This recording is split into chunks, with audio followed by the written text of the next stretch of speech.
Une conférence internationale de 2 jours consacrée au dialogue entre les religions et les peuples du Moyen-Orient s'est tenue à Amman, la capitale jordanienne, du 18 au 20 juin.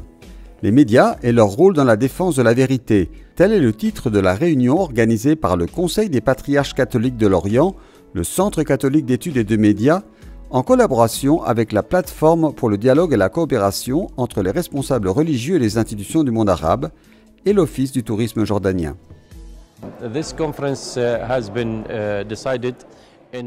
L'idée de cette conférence est née à Bagdad, en Irak, après la réunion du Conseil des patriarches catholiques orientaux. Et Dieu merci, cela a été décidé à Bagdad, où la vérité est cachée depuis des années. Mais aujourd'hui, c'est une ville qui renaît et qui est plus sûre.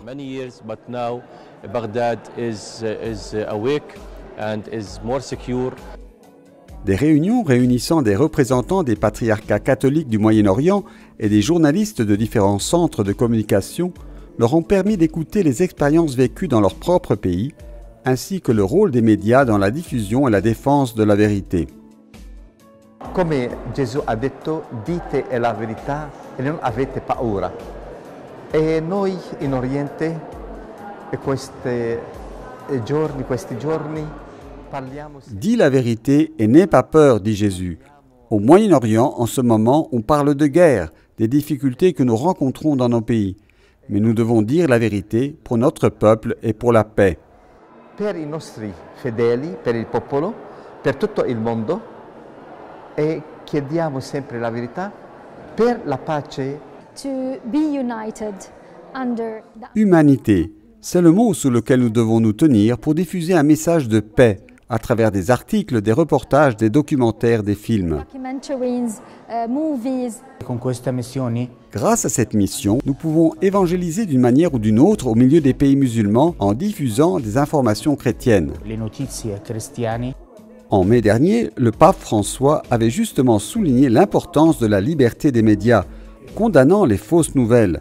Non aux fausses nouvelles, agissez selon la vérité, avait-il dit. Un avertissement qui a trouvé un écho très clair à Amman.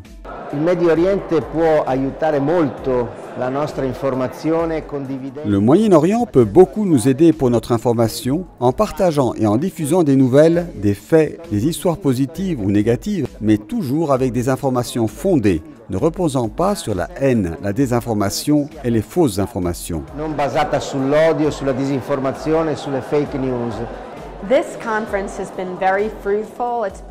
Cette conférence a été fructueuse et le dialogue entre les personnes de différentes confessions a été très prenant, de même que l'écoute de points de vue différents, de discours consacrés aux différentes manières de percevoir le rôle des médias et la bonne approche des situations en Terre Sainte, au Moyen-Orient et dans le monde.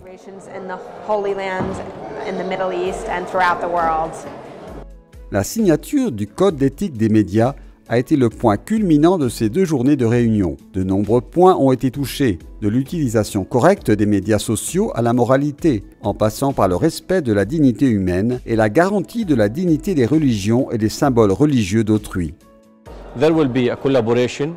De là naîtront de nouvelles collaborations, le témoignage du partage de notre amour, de la communion entre nos églises. Le message que nous voulons transmettre au monde est que les chrétiens ne sont pas divisés. Ils ne font qu'un, porteurs d'un seul message, celui de l'amour et de la communion. A message of love and communion.